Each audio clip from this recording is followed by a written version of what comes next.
What's going on, guys? Welcome to another episode of Tooned Up on the Renegade Pop Culture Podcast Network. I am, of course, your host, Mike. And joining me today is my co-host, Cameron. Zoinks, man. We're going to be talking about some Scooby Doo. Yep. And in a shocking turn of events, today's episode is just going to be Cameron and I breaking down everything in the world of animation, and specifically everything in the Scooby Doo franchise.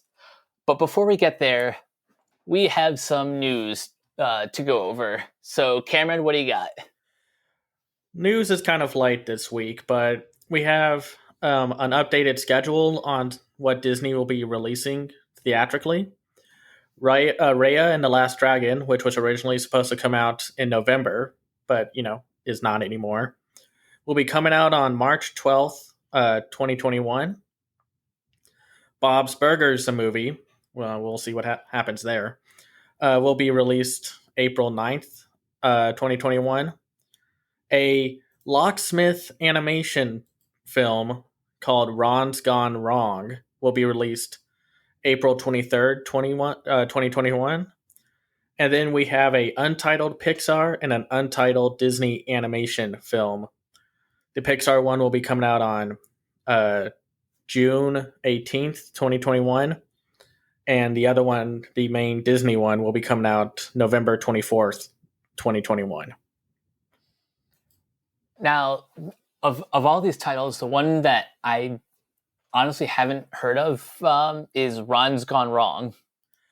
That one's kind of in a pickle of a situation because it's being made by, like I said, a studio called Locksmith Animation. And they were, I guess, brought to life by Fox when they were still Fox, and then the acquisition came in. And there hasn't been a whole lot of news yet about it. And this one's going to be like, we got to have to wait and see what happens with that, or if Disney's ever going to acknowledge it. But hopefully find out more news about that soon, because I'm always a fan of like new faces when in animation, whether it's new production companies or just new properties getting their time to shine.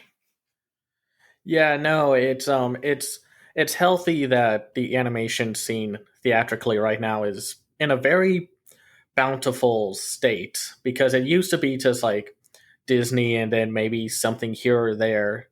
And then as the 2000s went on, we've got more competition. We had DreamWorks, we had Blue Sky, we have Illumination, we have Laika, and then we have everything else in the middle, and foreign and indie. So, yeah, so that's really all the news that we have. Yeah, all that I know of. you can tell it's slim pickings here, as we're still dealing with quarantine due to the coronavirus. Yeah, Andy, just a quick, tiny little bit update for the Annecy stuff. We'll finally have a lineup announcement for the main features that will be at the festival.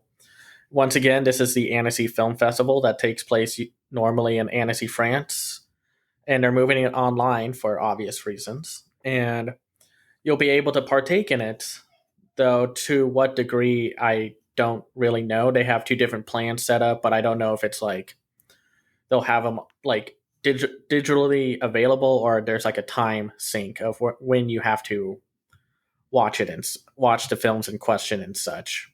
So we'll have more probably for like next week episode. So we'll see. Yeah. Quick though, before we move on, do you think this is going to be kind of the future for film festivals, or is this more of a one-time thing given the circumstances? I think it will depend on how things play out, because film festivals like Cannes and everything else, they are like, hey, here are some films that are coming out, and it's also a marketplace to where like companies can go in and buy or get help produce and whatnot. So it'll kind of depend on how much access the public has, because most of the time the public doesn't get a huge amount of access to what's going on with film and everything that's not just like the major big budget stuff, like all the dramas and when award season comes, and it'll be interesting to see. Yeah, I think one of the benefits of having a digital film festival is you give more people the ability to watch these films, and it gives filmmakers kind of a wider platform to show off their work. Yeah, and I know there are probably some underlying like shady contracts shenanigans that are going to be happening throughout all of this, but I mean, I hope for the best, because sometimes these festivals are the only way a lot of these films get noticed. And unless they get like purchased by like A24 or Searchlight Pictures, they go under the radar. And then sometimes there's a fairly tedious distributor like IFC Films. And yeah, no, I think this will be good if they are willing to let the public in a little more. Like they don't just make it just the event and just the marketplace. But what Agreed. we will, yeah, but I mean that's just me. More accessibility, more inclusiveness, and less exclusiveness. So because not everyone can afford to fly to France. Right. I still get help when I've been to Animation is Film. So, yeah. All right. And one last thing before we move on to the wonderful world of Scooby Doo, a little PSA for those who have Netflix and still have not watched Avatar: The Last Airbender.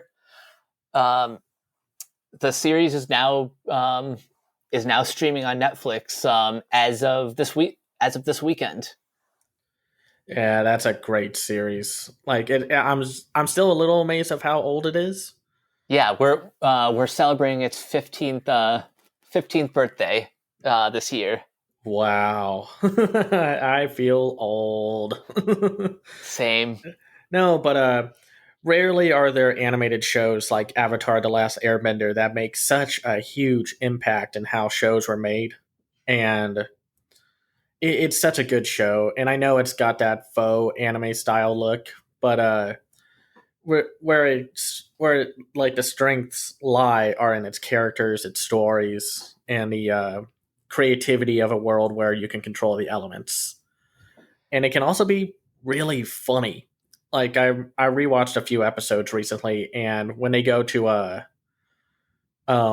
see this one old friend of Aang's, it is probably one of the funniest episodes around, or at least in the early parts of the season one. You're talking about the Boomy episode. Yeah, That I think that might have been my first the first one I ever watched. yeah, that's the one. That's the episode where the notorious "my cabbages" meme comes from, and so yeah, if you ever heard of that meme and didn't know where the context was, that's where it's from. And that joke is still just funny throughout the whole series. Oh, and if you're a Star Wars fan, this is where Dave Filoni got his foot in the animation door. That makes a lot of sense from what I've seen of his work on the Clone Wars TV series. There's a lot of moments where I was like, yeah, that could be like an Avatar episode and whatnot. And that guy is super talented. I hope he gets more feature projects or just more animation and whatever. Just give him more projects. Yeah, the guy's a gifted storyteller, and I'm glad that Nickelodeon kind of gave him this opportunity to to direct some of these episodes. Yeah. Although to be fair, before this, he's he's had his foot in the in animation, but this is the first time that we've seen him as a director and really develop his style. No, it's usually like a lot of people think like, oh, I just want to go in and direct, and it's like, you kind of have to work your way up there, buddy, and that's usually how things go, unless nepotism happens or you know. um, but yeah, no, watch Avatar: The Last Airbender, and I don't know if it's ever going to be seen on Netflix or something, but The Legend of Korra, the sequel series, is also really good, even though that one got sadly screwed over by Nickelodeon. Yeah, as any show that isn't named SpongeBob often gets treated. Yeah, we could make an entire episode talking about Nickelodeon shenanigans. There's quite a few. Indeed. But our main focus for today's episode is Scooby Doo in all of its 50 plus years of TV, movies, TV specials. And yeah, I guess we can also talk about the live action movies as well. I mean, do we? Let's start at the beginning. How old were you when you first discovered Scooby Doo? I was probably around 5, because this was when Cartoon Network was rerunning a lot of Hanna-Barbera stuff back in the day, and this was like before the times of like Dexter's Laboratory, or it was like on the cusp of that time period. And one of the things that they played a lot of were like the Flintstones and Yogi Bear and Scooby Doo, which was created by Joe Ruby and Ken Spears for Hanna-Barbera. That's a little fact that some people kind of miss out on, and I just love that show. And it's kind of amazing how just that one show about 4 teenagers, or quote unquote teenagers, and a talking Great Dane have been this multimedia franchise that has stood the test of time. Oh yeah, I think I was around like the same age as you were when I first discovered the show. Mm-hmm. Like just in general, Cartoon Network was one of the three channels that were just on constantly growing up. Right. I think Cartoon Network though was my favorite because it had a greater volume of things that I loved, like the classic Looney Tunes, right. All the other Hanna-Barbera shows, the Flintstones, the Jetsons, Top Cat. Yeah, yeah, go ahead. Sorry. But yeah, Scooby Doo for some reason is probably one of the most enduring of any property, really, because it's been through a number of different series, 14 to be exact. Jeez, wow. and 35 34 counting Scoob, feature films, direct to video, and a couple television specials. Yeah, no, Scooby Doo has a very interesting and fascinating history, because like the original show was like only 2 seasons, and then it kept making new shows. I'm not entirely sure why, since a lot of them follow the same the same formula of 4 teenagers and their dogs solving mysteries and unmasking villains. And then during the this late 70s and 80s, Scooby Doo started to lose its energy, and they've done stuff like introduce new characters, like new Scooby Doo family members like Scooby Dum, and everyone's favorite Scooby Doo punching bag, Scrappy Doo. And then what? I have a hot take about Scrappy. Yeah. I don't hate him as much as the internet has told me to. He's annoying, but I get it. He's the result of a lot of like cartoons during that and shows during that time period, and even now, where they're like, okay, the franchise is losing a little bit of its steam. Let's introduce a new hip young character or something. And I don't blame Scrappy Doo for a lot of the worst parts of like the franchise. It's not. He's not even close to like, oh, this is when everything got bad. But like, it was just like a lot of like Hanna-Barbera at the time was struggling, and you just do what you could. It's not the show's fault that context and history gave them a lot of competition and such. Mm-hmm. And the 80s were just like a bad time for animation in general, not just for like big budget features, but just TV, because that's when like a lot of the we gotta sell a toy, make a show about it stuff was coming out, like He-Man and Transformers and G.I. Joe and many, many more that did not stand the test of time, like Transformers. But yeah, go ahead. Go ahead. What was I gonna say? Yeah, the 80s were. So some of these shows were fun. Like, I have a lot of nostalgia for like Teenage Mutant Ninja Turtles and Right. He-Man. Mhm. But for Hanna-Barbera, the 80s were weird.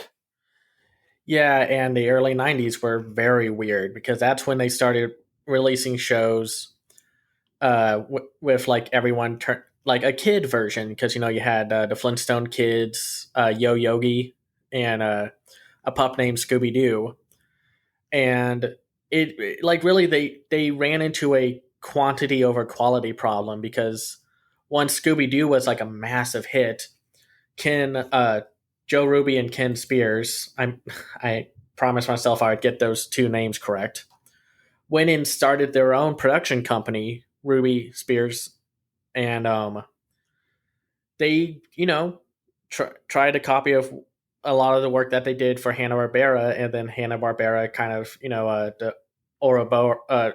What's the term with the snake eating its own tail? Ouroboros. Yeah, Ouroboros. Because then it's like, oh, we're gonna do the same thing as Scooby Doo, but we're gonna do like a funky phantom, or we're gonna have one of the kids turn into a werewolf, or like a talking speed buggy. And if you've seen Scooby Doo and Guess Who and saw the episode with the guest, quote unquote, being Abraham Lincoln, you'll see what I mean. That whole episode is basically riffing on the fact that Hanna-Barbera and Ruby and Spears made so many Scooby Doo knockoffs. And then, like, during the 90s, or at least the early 90s, they made a few TV specials, and really nobody, like, everybody lost interest because, the new cartoons were coming out: Batman, Animaniacs, The Simpsons, DuckTales, Darkwing Duck, and such. Came in, Hanna-Barbera, like, lost relevancy, and so did Scooby Doo. And then in like 1998, they released one last effort to revitalize the franchise with Scooby Doo on Zombie Island, which is really good. Like, you would think it's like, oh no, a direct-to-video film, and this was like around the same time Disney was starting to do their direct-to-video stuff. Mm-hmm. But it's like, it has so much effort put into that one movie. The animation is crisp, the lighting is striking. It's actually legit scary at points because it's a way darker take on the franchise. And when I say darker, I don't mean like what you would think with like Zack Snyder did with Man of Steel or Nolan with Batman. They kept the formula. It's still very much Scooby Doo, but they upped the threats with monsters that were actually real. And that just took, I don't want to say it took the world by storm, but everybody was like, wow, they really put some elbow grease into this.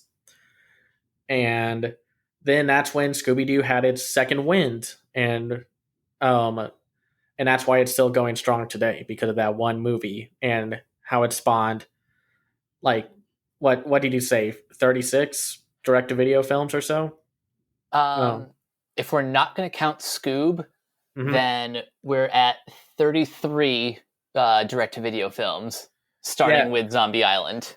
yeah. Basically, almost every year there was a new Scooby Doo movie, and that's not even counting like What's New Scooby Doo or which ran for quite a while, and then the direct to videos films took that spirit of What's New Scooby Doo, and then in like 2010 they revitalized the series again with famed voice actor Frank Welker still being the one remaining cast member left, and um, Matt, Matthew Matthew Lillard, Lillard. yeah, taking over as the current voice for Shaggy, who he was in the live action films, and you might have also seen him in Scream and such, but still a lot of people our age would know him as Shaggy, and it's still going strong today with Mysteries Incorporated, which is a very fan favorite show. I have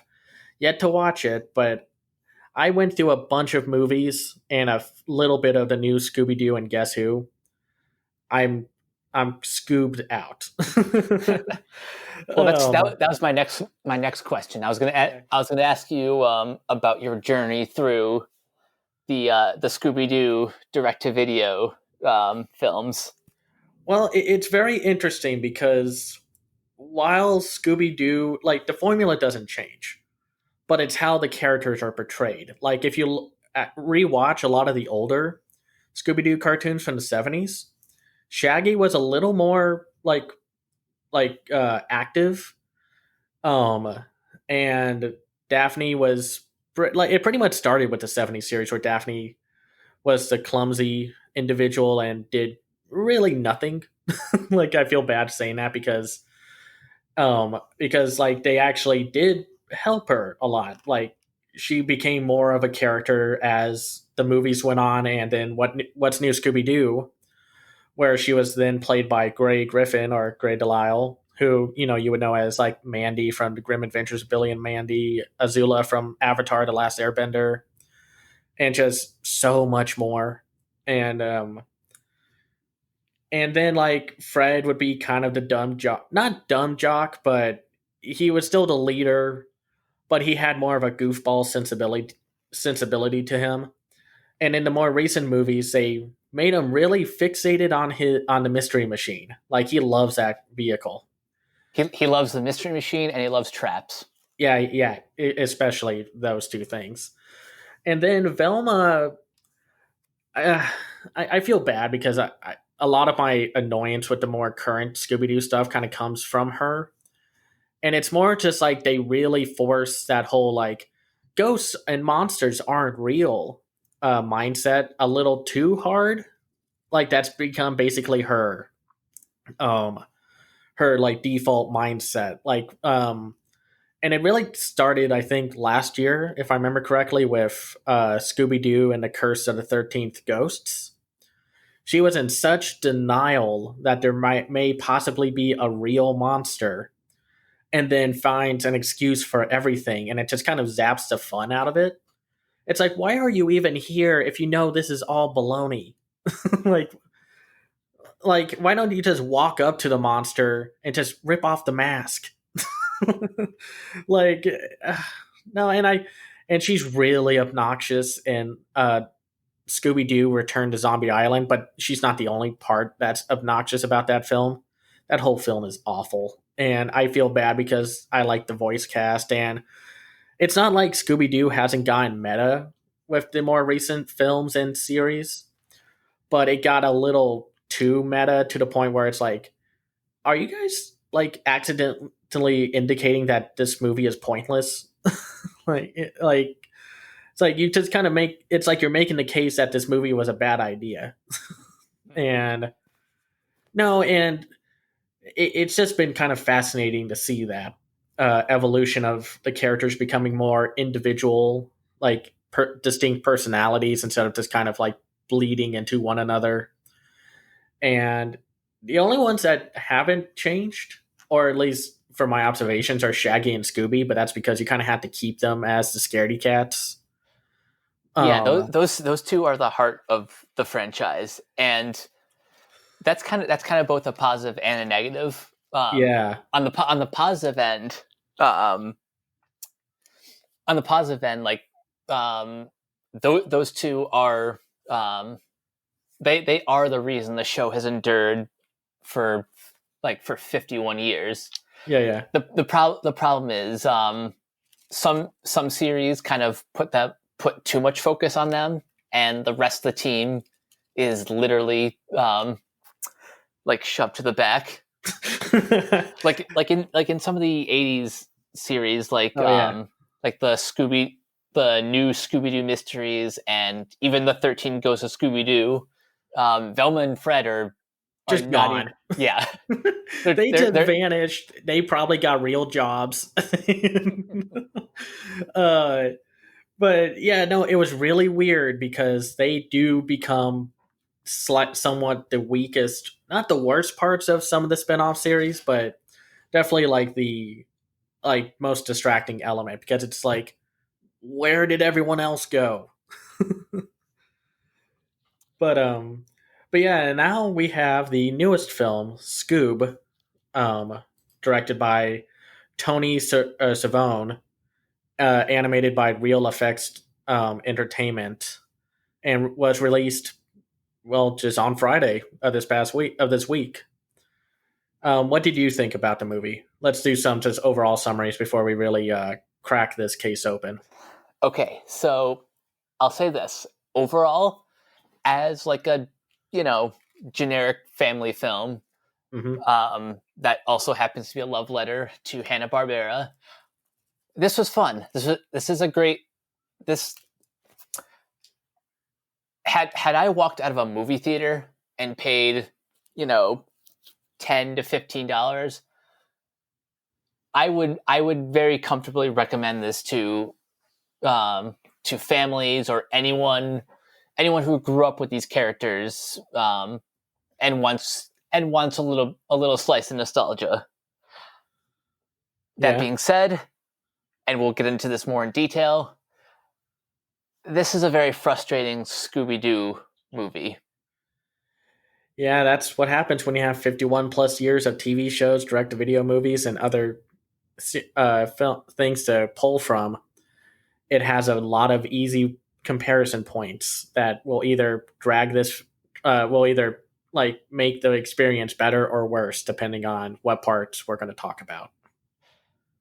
But first, let me ask you a very fundamental question. All right.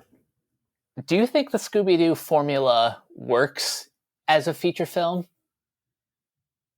It kind of depends with how they approach the story, because that's really going to make or break the feature length runtime.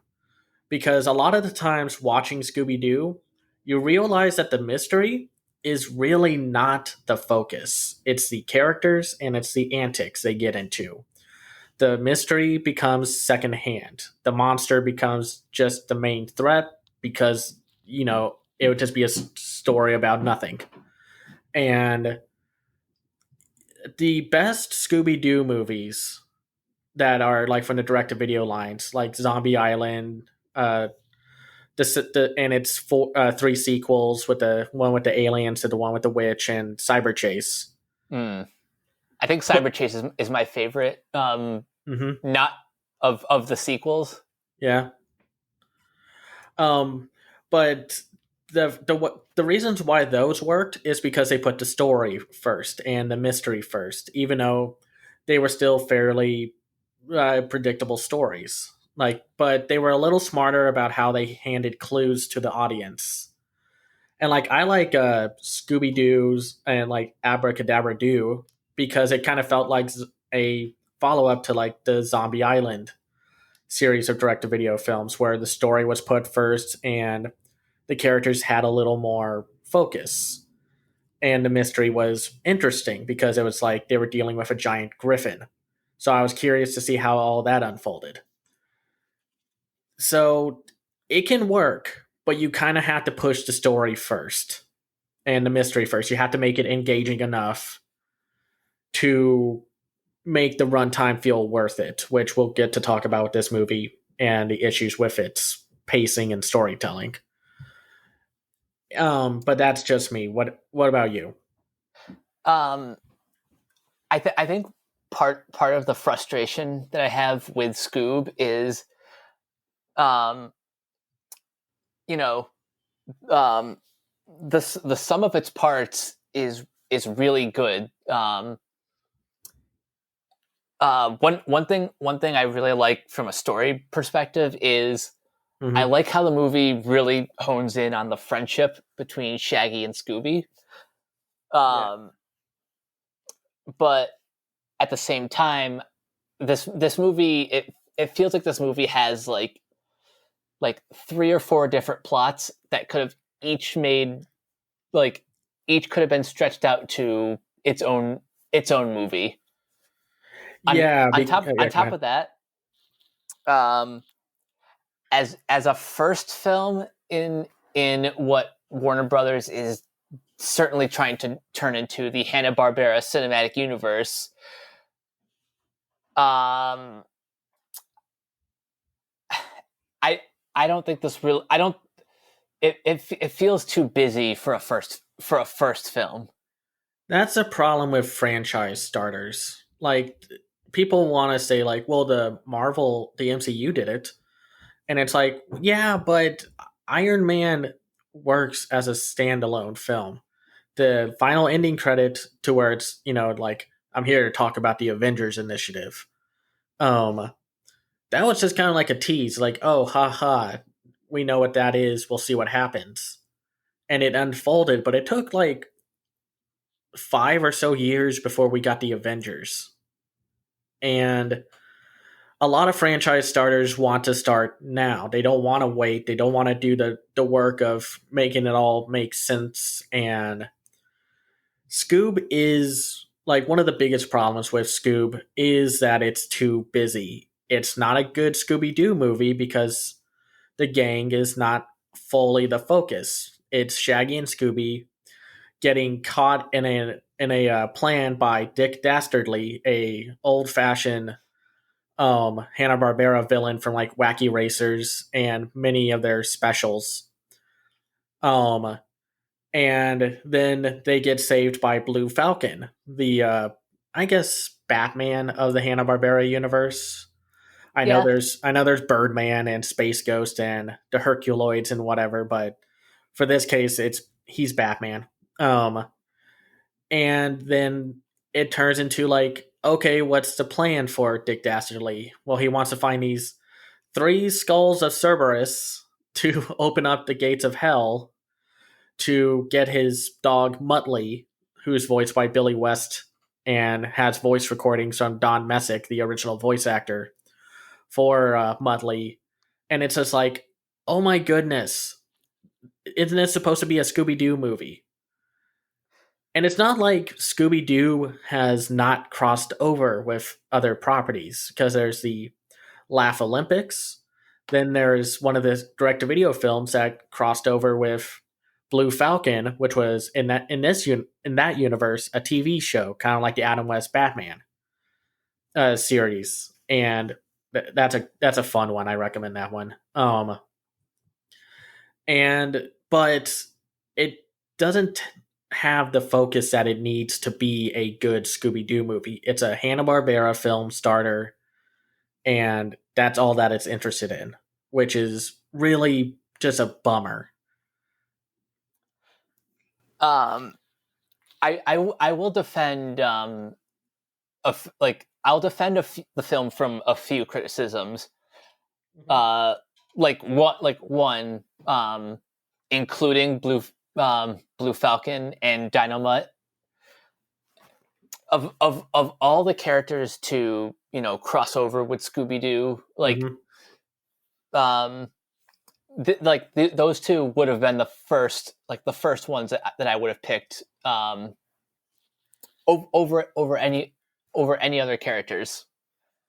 because Yeah, because in universe, Scooby and Shaggy are big fans of the dynamic duo, yeah. and also these two have crossed over like plenty of times in the past. Like Right. they had their own hour-long programming block in the 70s.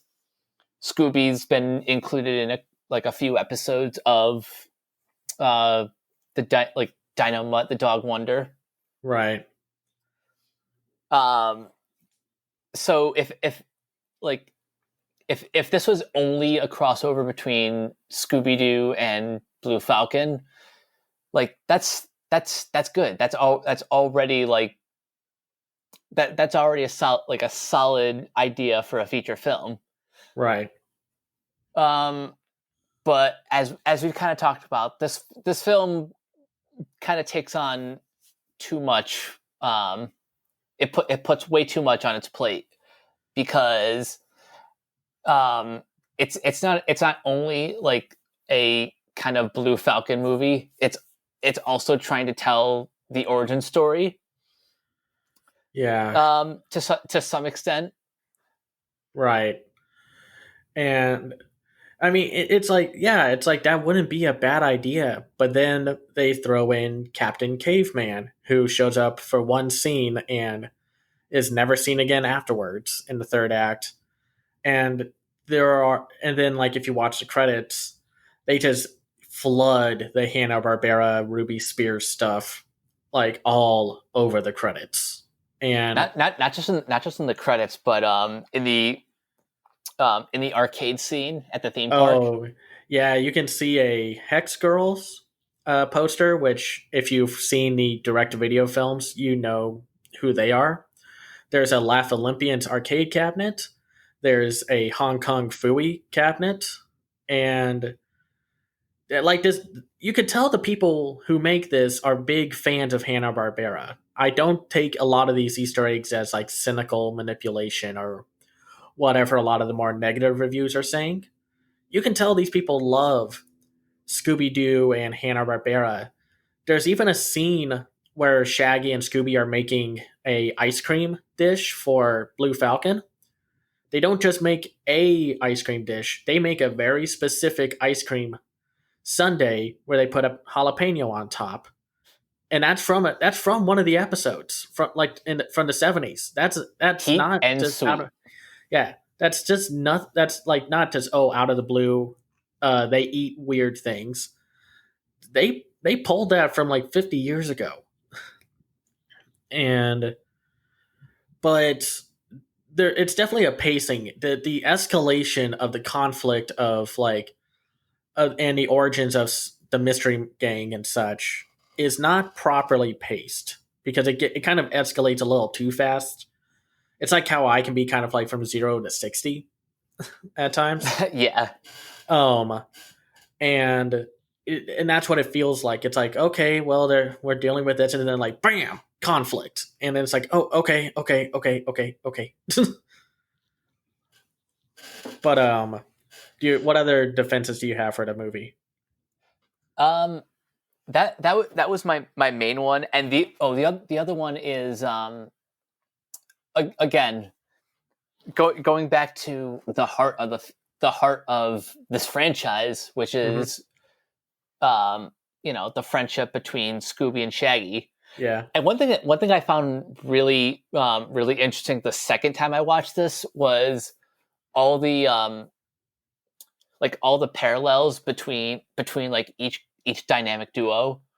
There's the relationship between Blue Falcon and Dyno-Mutt. Oh, by the way, that's another kind of cool touch that this is not the original Blue Falcon. This is the son, Brian. Yeah, Brian. I don't know why, but naming a character Brian, like it just comes with like comedic, like so many comedic opportunities. Oh, they take advantage of that right now. They're like, who doesn't listen to their pal? Meet Brian, dude. No, and that I like touches like that. I'm glad they didn't like have the original. I I like the ideas that it plays with like he's like no offense to Hanna-Barbera and such, and I know, context and production and such. A lot of their characters are replaceable. You can take one character from one series and put them in another, and they would still fit. Now, you could say that's smart, but it also can be seen as lazy.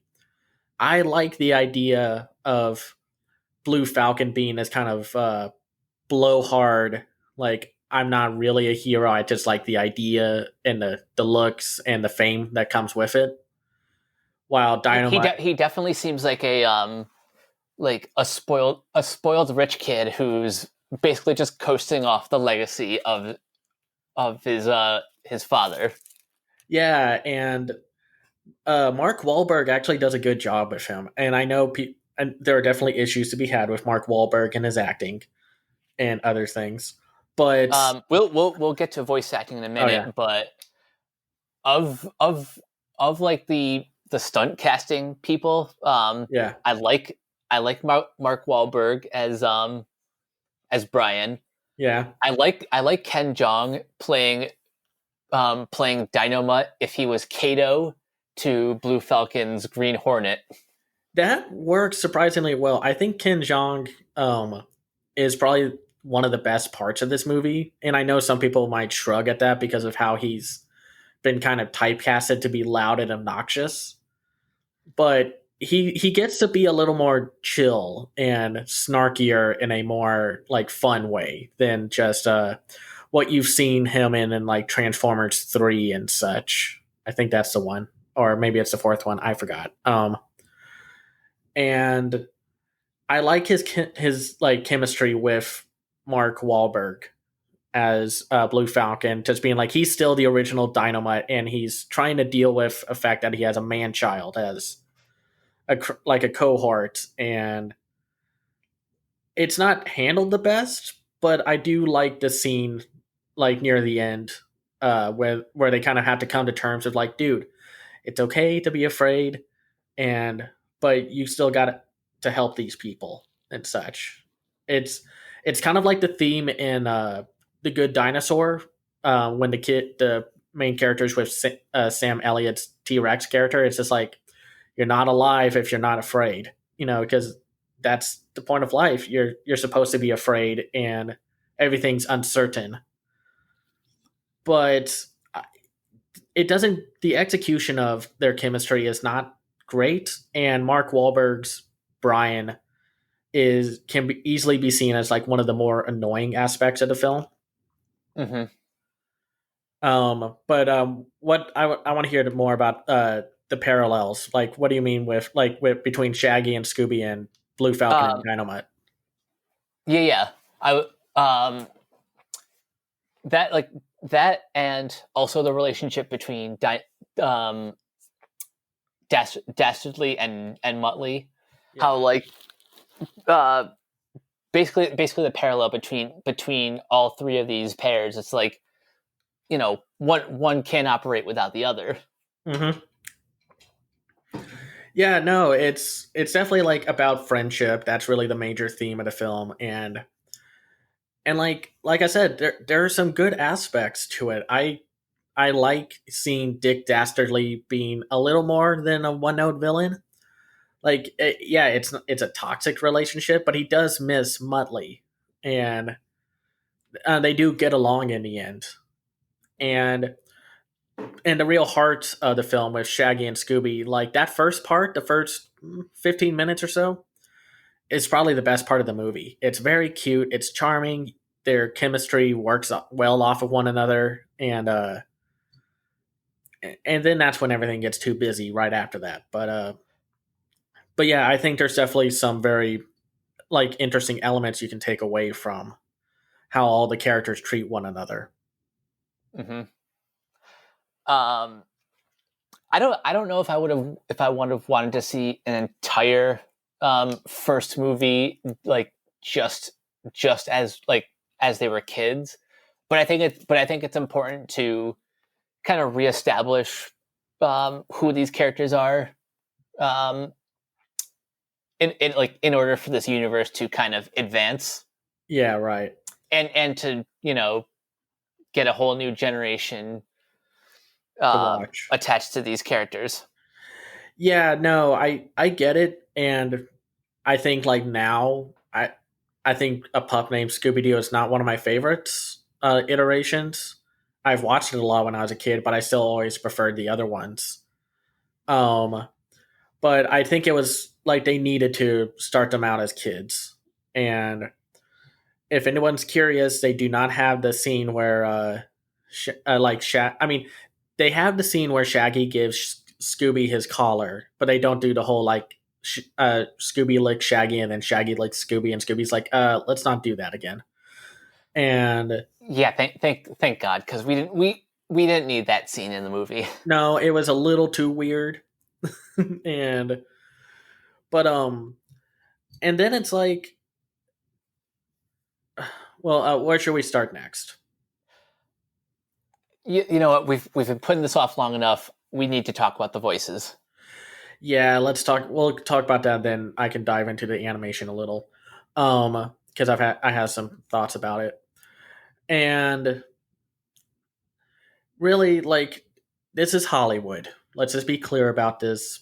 They're going to get celebrities to voice these characters so the adults know who to come in for, and that's just going to be a thing. It's not going to go away unless like there was just a whole situation where it's just like, these movies are failing because the celebrities aren't pulling in the numbers.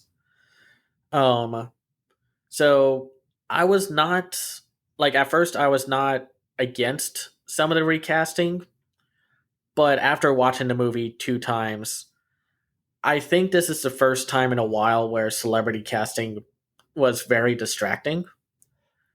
And I know what Will Forte as Shaggy, I know he's probably getting a lot of flack and a lot of like you ruined the character and blah blah blah blah blah kind of stuff. But you can tell he's doing an impersonation. It always seems like he's trying a little too hard. And Shaggy has a very distinct voice. And it's distracting when for 10 plus years Matthew Lillard has been doing a great job replacing Casey Kasem as the voice for Shaggy, and he's been doing a great job. He still has a lot of his mannerisms down, and yeah, no, it's just he's trying. Will Forte is not a good casting choice. Before Will Forte, and I know it's weird to say this because Zombie Island is like probably one of the best Scooby Doo movies of that series. Yeah. But I was never a fan of Billy West's take as Shaggy, because it just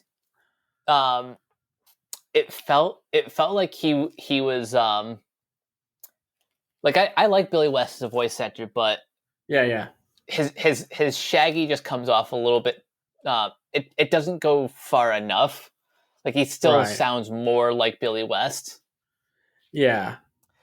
But after watching Scoob, Billy West does a much better job than Will Forte. Like I know he's trying. That voice is not easy to do on your first try. Right. But at the end of the day, he did not succeed in becoming Shaggy. No, he went like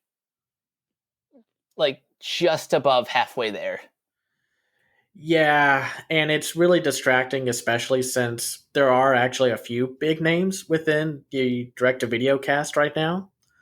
Like Kate Micucci is Velma right now, and she was replaced by Gina Rodriguez.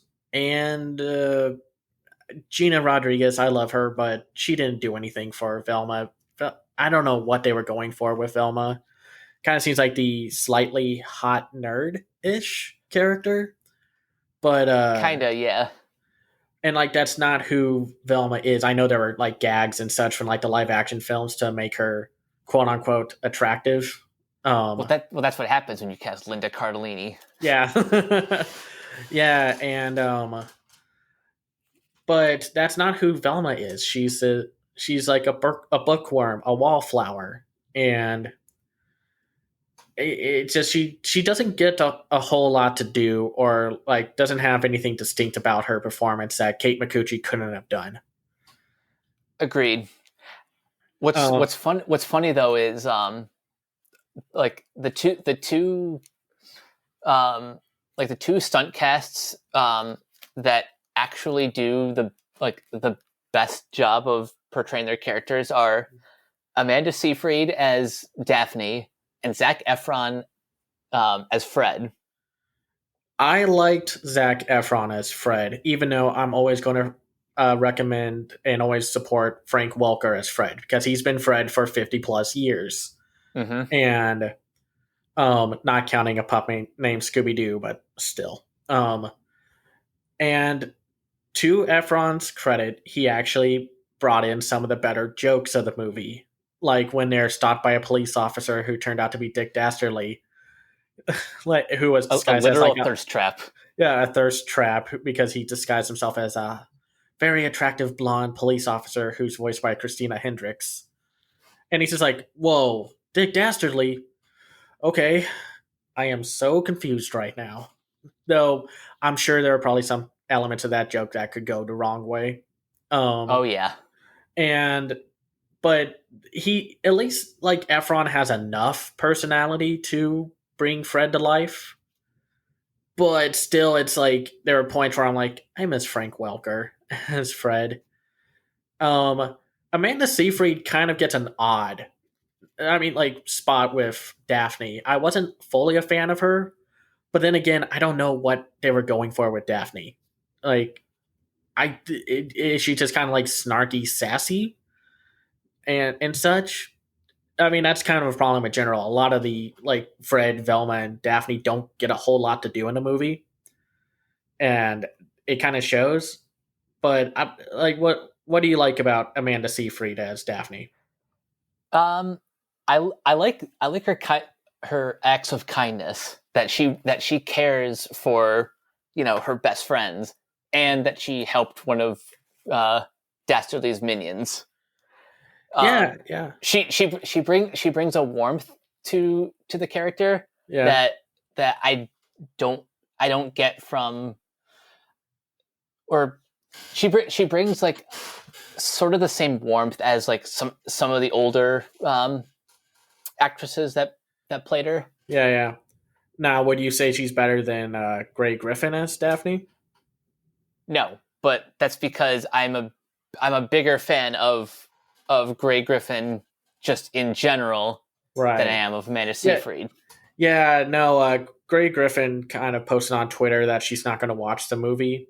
It's kind of like the same thing with Edgar Wright not watching Ant Man, and I get her frustration because it does seem like voice actors get kind of the the chum, the uh, the leftover parts in big animated films, and it's a bummer because anytime they get to lead a film, it's either like a TV movie, maybe a direct to video film, or they just get secondary roles. Like John DiMaggio is in Scoob, but you wouldn't know that because he plays the Euro owner, and it's like it's that conflict of interest of like Hollywood wanting to get celebrities, but it's keeping voice actors who could use that money to or like who they would like those giant paychecks and such, because not everyone's a Frank Welker, a Jim Cummings, a D. Bradley Baker,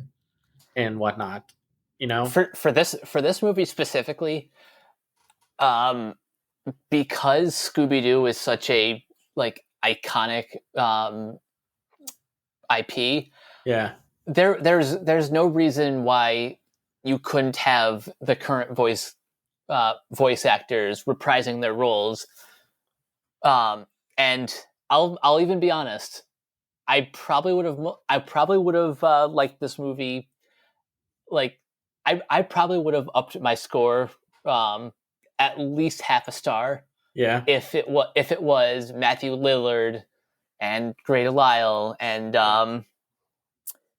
Kate Micucci saying these lines. Yeah, because the only one they bring back is Frank Welker, but they don't bring him back as Fred. They bring him back as Scooby Doo, and he's been doing Scooby Doo for like years now. So that's not different, but it's just kind of a shame. And a lot of the celebrity stunt casting doesn't always work with this movie, or at least I was kind of like underwhelmed by it. Um, I want to get to Kiersey Clements in a second, but I want to talk about Captain Caveman first. And this is Captain Caveman But, is this scene in isolation was yeah, was kind of fun. yeah, But it doesn't really add anything. it's basically just a plot device to get to the last skull. Yeah, and when I first heard about it, it's like, okay, well, I want to know how Captain Caveman fits into all of this. And then I saw Tracy Morgan was cast as him, and I was like, oh, that's ideal casting because Captain Caveman has a yet another distinct voice. Um, and he does a decent job, but there's only like one part where it feels like Captain Caveman because he's like kind of like unga bunga, and then his iconic battle cry like Captain Caveman, and he does that once, and then the rest of the time he's basically playing Tracy Jordan, his character from 30 Rock. And maybe that was a decision on some part, but it's just like it doesn't make a whole lot of sense with how they executed him. And I wish I liked that role more. But and then before we get to Kiersey Clements, there's a few celebrities in here that could have been taken out and nothing would be missed. Keith, the unseen operator on the Falcon jet, is voiced by Henry Winkler. Yeah. Why bother? What does he do that you couldn't get like D. Bradley Baker or another voice actor to do? Like a good character voice actor to do. He brings nothing. And then at the very beginning and at the very end of the movie, Simon Cowell. Oh gosh. And we'll get to this in the animation, but his character model's ugly looking. Doesn't fit in with the rest of the characters. He's in it and he brings nothing. He's just like a point of conflict for to separate the gang, and then he vanishes and doesn't show up until the end. It's not even him. It's like a dumb twist. Really, the one celebrity I do like in this whole thing was Jason Isaacs as Dick Dastardly. Yeah, I like what he brought to the character because his Jason Isaac is so good at playing villains. Yeah, and this is one time that he gets to take a literal mustache twirling villain and add a little bit more substance to the character. Right. And well, since we talked about Avatar, he's the villain in season 1, and that's right. And like where there, he's like, a little more downplayed, a little more serious. This one, you can tell he's having fun. This is basically his character from The Death of Stalin, which is a great dark political comedy. And he's just having so much fun. You can tell he enjoys the character, and the animation shows that he's like they were able to capture his energy and design, and he's so good. But I want to talk about the, let's just say, awkwardness of Kiersey Clements as Dee Dee Sykes. There's a little bit of misinformation going around. A lot of people in some reviews are saying she's a original character. She is absolutely not. There's problems with her being the token black character, but we'll get to that in a second. She's a character from the Captain Caveman series, and again, they're pulling from the well. This is kind of like an interesting choice of like a character to work alongside Blue Falcon. But just like the one black character in the Extreme Ghostbusters series, she gets relegated to being the driver. She basically gets Morgan Freeman in Driving Miss Daisy to drive everyone else around. And oh, there's a lot of problems with that.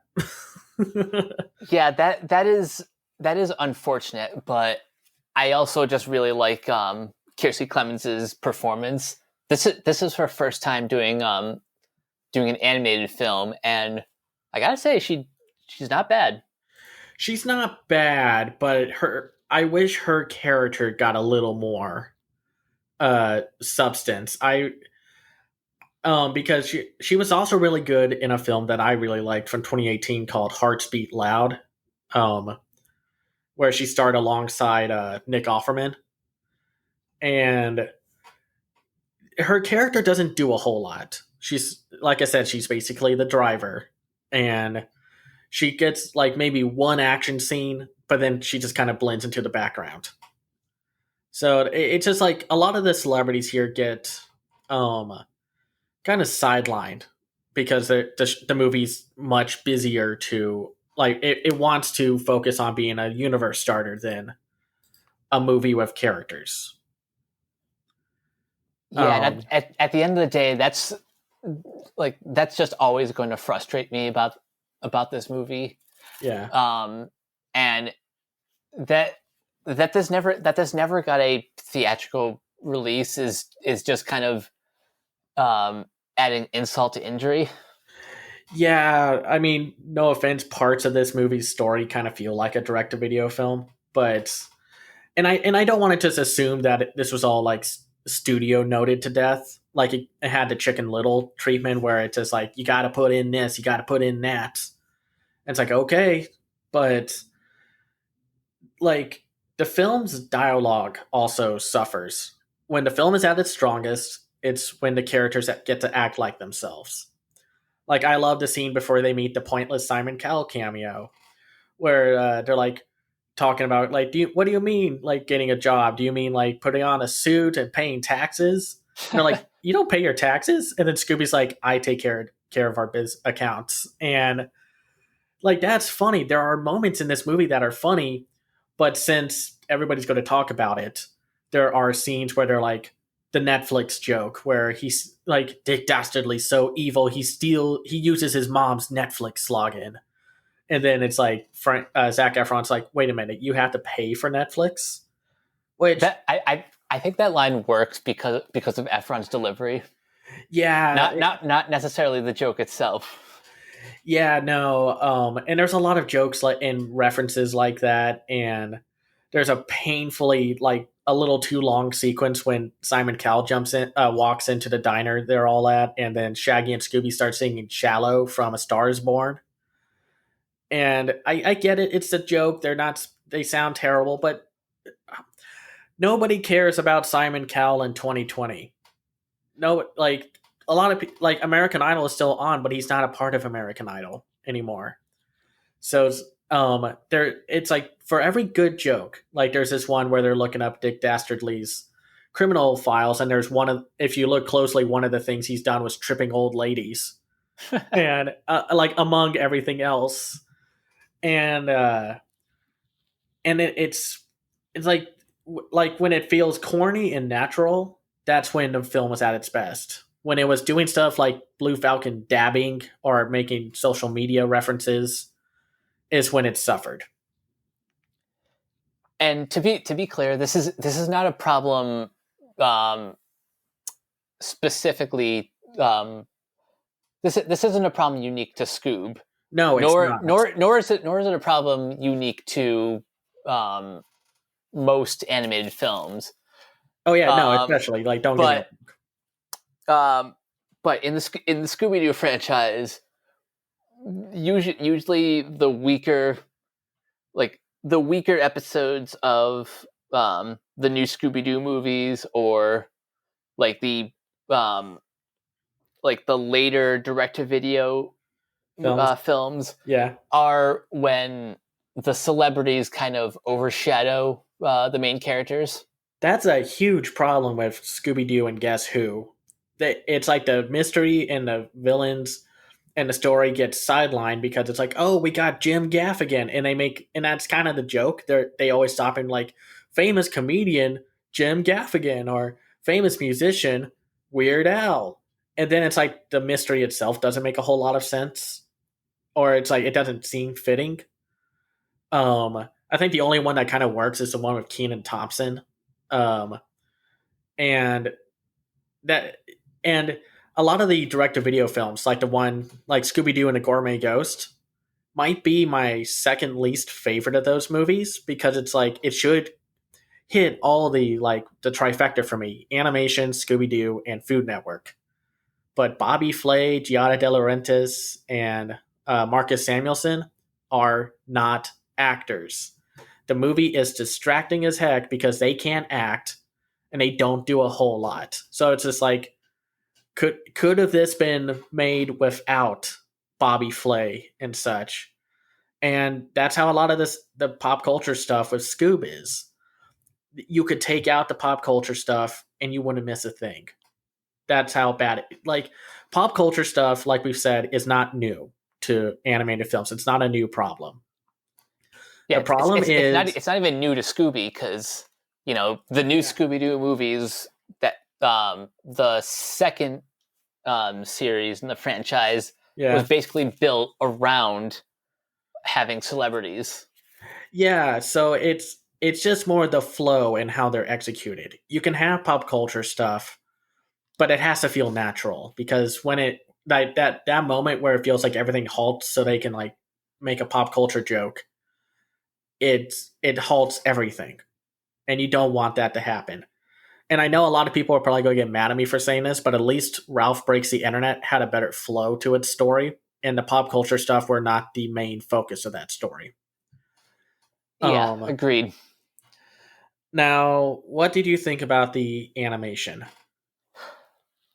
I thought as far as like contemporary CG animation goes, it looked fine. I think of everyone's character designs, Scooby Doo translates the best from 2D to 3D animation. Yeah. Whereas I don't even think they were trying with and like the rest of them. Yeah, the mystery gang and like a lot of the humans in the movie, maybe outside of like Dick Dastardly and Blue Falcon and Dee Dee Sykes, Kiersey Clemens character, they don't look good, and it's something about their designs. They look a little too realistic when that's not the point. They went kind of like halfway with keeping their cartoony look, but then went halfway realistic. The characters are too weighty. Like they weight like the entire appeal of watching a Hanna-Barbera TV show, even the old ones, was the fact that they worked with a very tiny budget, but they had good posing, they had good movements, and had good like comedy results. But here that they translate it and it's on a much bigger budget, it's too free flowy and like everything feels off about them. And yeah, that's the word right there. They're off model in a way they didn't even have to be. I think if you want a perfect example of how to like translate 2D models into 3D, right? The Peanuts movie is probably the gold standard. That's a very good example. The Captain Underpants movie, Spider-Man Into the Spider-Verse. It's possible. Even like the new SpongeBob movie has like a good like translation from 2D to CGI, and it's not. It's like I don't want to rag on Real Effects because they're a smaller budgeted studio. They did stuff like The Book of Life and Rock Dog and such, but I think the problem with Real Effects, they have to have a strong like art direction, or else the budget of the film is going to look as it's going to show up on screen. And I'm sure like Scoob did not cost like 100 million or anything. It probably cost around 50, 60, at most 70. Yeah, But I'd say probably 60 million. and you can kind of see it. It doesn't look terrible, but something is off about the animation, and it's always hard. Like even like when I write my review or we do a podcast, it's hard to talk about it because you have to see it. It's like talking about bad controls in a video game. For me, I think they went with the wrong studio because Warner Brothers does this. They contract studios to make their films. They don't have like a major in-house animation studio. They don't have like a Pixar or a Disney section. They used to, but that's a whole other podcast to talk about. I think they needed the Hotel Transylvania team to make this work because it's like they would know how to work with the snappier animation and movement of the characters. And a lot of it can be seen in like maybe the best and worst part of the movie when they recreate the opening to the old Scooby Doo cartoon intro. Everything, and it partially is also the song that like the remix or the remake of the Scooby Doo theme is too fast. But the characters don't move at the same pace, and maybe it's because I binged so much Scooby Doo. But there's a reason why the original song, was like slower, and like the animation sometimes gets a little cartoony, but they don't commit to it. Yeah, that's something else I noticed too. I get though that they were like they tried their best to update the animation Mm-hmm.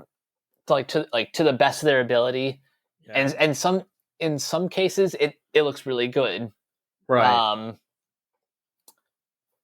I'm just a little disappointed that this it doesn't feel as much like it doesn't feel as much like these characters as it should. Yeah, and it's maddening because they're like we said earlier with the references and such. There's a lot of love put into the property. Like when you first meet Kid Shaggy, he's in front of a stand that's called Casey Concessions, and that's a reference to Casey Kasem, the original voice of Shaggy, who sadly passed away in 2014. And then there was moments like the two officers when they bust their first ghost. One of them is named Officer North, which is a reference to Heather North, the second voice of Daphne. Christina Hendricks's officer character, when Dick Dastardly was disguised as her, Officer Jaffe. Yeah, Jaffe is named after Nicole Jaffe, the original voice of Velma, and the sassy bowling alley employee. I had to look a lot of this up because they don't tell you their names and such. Is named Judy Takamoto, who is referenced as a reference to the original designer of Scooby Doo, Iwao Takamoto. And there's even more parts. Like there are a few street signs that are named after like animation people or Hanna-Barbera themselves, and it's a real shame. Like I think in general, this movie almost works. There's a good Scooby Doo movie under a lot of the shenanigans and the stuff that makes this film not as good as it could be. I think it's kind of like the first major disappointment for the year. And everybody's already on the fence about the rental price and the being $20 and the buy it price being 25. This is going to be one of those movies that are going to make people say, no, that's too much. I'm not going to do it. And I get why they did this because of Trolls World Tour being such a hit. But Trolls World Tour is a much better movie. And it's actually kind of worth the $20. But Yeah, do you have any other thoughts about Scoob? Um, I agree with you that um, in hindsight, um, if I wasn't hosting this podcast, I don't know if I would have spent the $25 on Scoob. Right. But as far as like the movie itself goes, yeah, this is definitely my least favorite animated movie that I've seen This year so so far far? this year. Yeah, where I stand with that is out of the big budget films, I think it's my least favorite. Like, I think it's the least good. I want to try to avoid saying worst, even though I'm going to recommend something later on where I'm going to use the word worst. Um, but in context of everything else I've seen, a lot of the Netflix animated films outside of the Willoughbys have been worse. I think it's worse. I mean, I think it's better than Mortal Kombat Legends, Scorpion's Revenge. I think it's better than the Dragon Quest Your Story. I think it's better than Superman Red Sun, Ni no Kuni, and the Pokemon Mewtwo Strikes Back remake. There's still a lot of fun stuff to watch with Scoob. And when it works, when everything kind of gels together, I think it does work. But you have to get through so many parts that are just not as good. And I don't blame people because I don't expect people to watch as much animation as I do. Um, but I don't think it's the worst that has come out this year, and I don't even think it's the worst animation. I think it's probably the most inconsistent animation, but at least not like or I think it's better than at least Pokemon Mewtwo Strikes Back Evolution, which does not translate well from 2D to CGI. I think Scoob looks better, but no, it's just tough because I don't want to come down on anyone specifically for this film because stuff like this happens and sometimes you can't just uh throw everything out and do everything else again. Yeah, I agree. As like I said at the top, I think it's a good movie for families. Mm-hmm. It's just a frustrating experience as a fan of this property. Yeah, no, I agree with that. It's not a very good Scooby Doo movie, and the problem with saying that is that it has a bunch of the direct to video films that are they're all varying in quality and story, but a few of them are much better than this one. And again, that's the problem when you've been around for 50 plus years. You you have a lot of points of comparison. But at worst, it's harmless. Like it's harmless. It's a little cynical, but it's not the worst thing ever. One more positive note to end on is I want to see this universe continue. I just think this movie could have been better, but that doesn't mean I don't want to see more. Oh yeah, I agree. I like out of all the like universe stuff that Hollywood is still trying to make happen, I would rather see this than the original Dark Universe pitch. And I know that's low hanging fruit, but still, um, because there's at least like there's a charm to Hanna Barbera characters, even the ones that have kind of faded from existence or memory that you can't find a lot of anymore. Like I know there's that live action animated hybrid Tom and Jerry film, which that's a red flag for me right there because it's part live action. Yeah.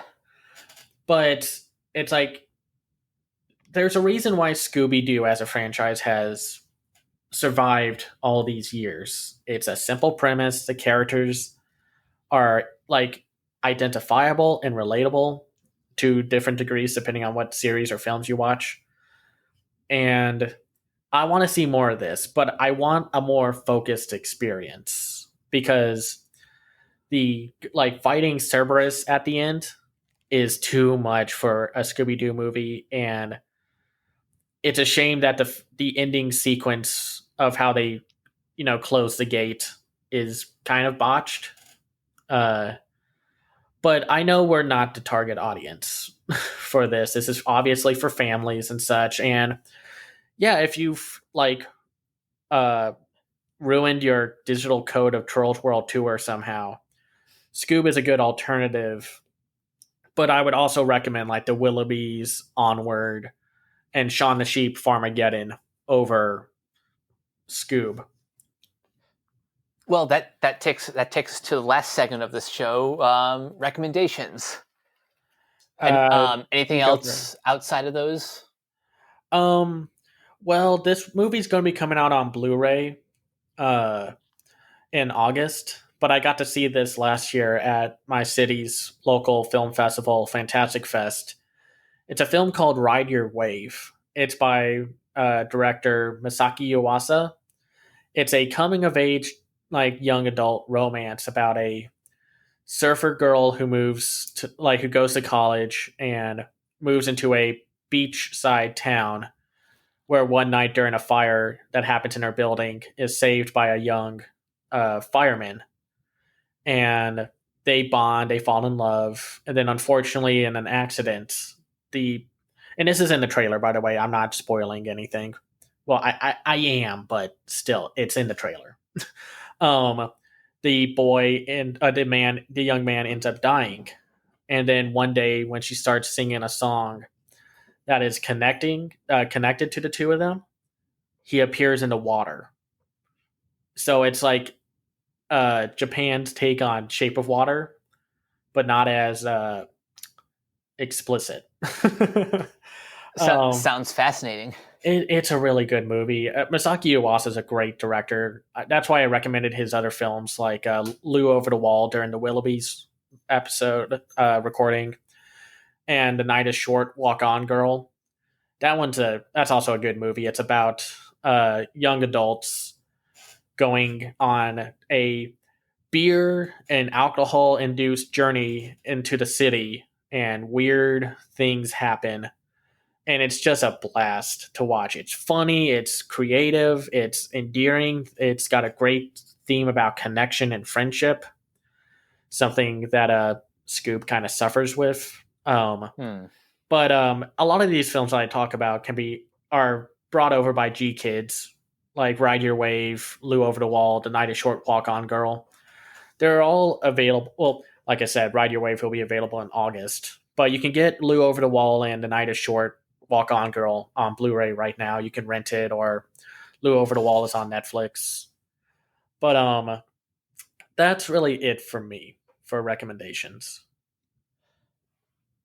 I don't think I have any movie recommendations this time, but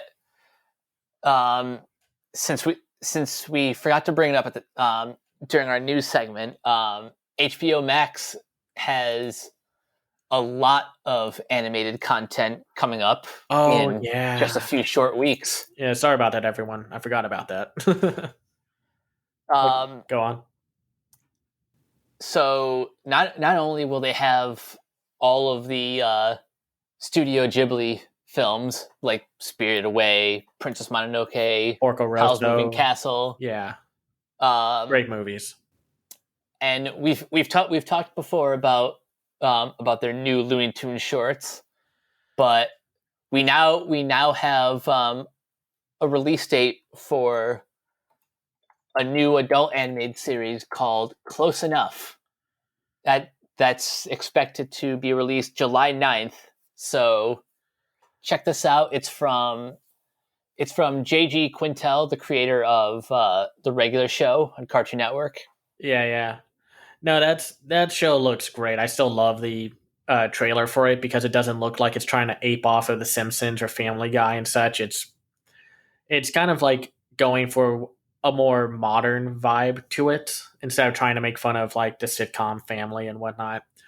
And it's nice to finally see something happen because after that trailer popped up, it just vanished. Like it didn't come on TBS, which was its original channel, along with shows that are going to be on HBO Max, like Search Party.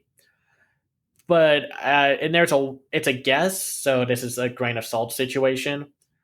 Louis C.K. was supposed to have a cop animated show on the same channel, and then of course he got rightfully ousted for being a creep. And when that show got canceled, I think TBS was like, "Oh no, what do we do with this? Let's just ditch it, I guess." And even though that's really crummy to the team that made that show and to what's the creator's name? JG Quintel. Yeah, and that's such a jerk move. I mean, I could use more colorful language, but I won't. It's frustrating, and I'm happy that HBO Max is saying like, "Hey, you know what? We'll take that show. We'll give it life." And I hope everybody watches it because we need more than just The Simpsons, Family Guy, whatever Seth MacFarlane is making, and Rick and Morty. We need a little more variety in the adult animation scene, and hopefully this helps. Agreed. So with that, I think that's a wrap for this week. Cameron, where can everyone find you? You can find me on Twitter at CamsEyeView. My Instagram is camseyeview.biz. You can find me on my website, camseyeview.biz, where I review animated films and live action films. I recently, just today, uploaded my worst to best animated films of 2019 part 3. And I'll be posting my own personal Scoob review soon this coming week. And I also have a Patreon, patreon.com/camseyeView if you want to support my work. Awesome. And you guys can find me on Twitter and Instagram at CaptainK42. You can check out my quick thoughts on letterboxd.com/CoachK42. And look for me in all the various Facebook film groups just under my name. Don't forget to check out our own Facebook group, Renegade Pop Culture. And follow renegadepopculture.com for all your nerdy stuff. Thanks again for joining us on another episode of Tooned Up, and we'll see you on the next one. Bye, everyone. Alrighty.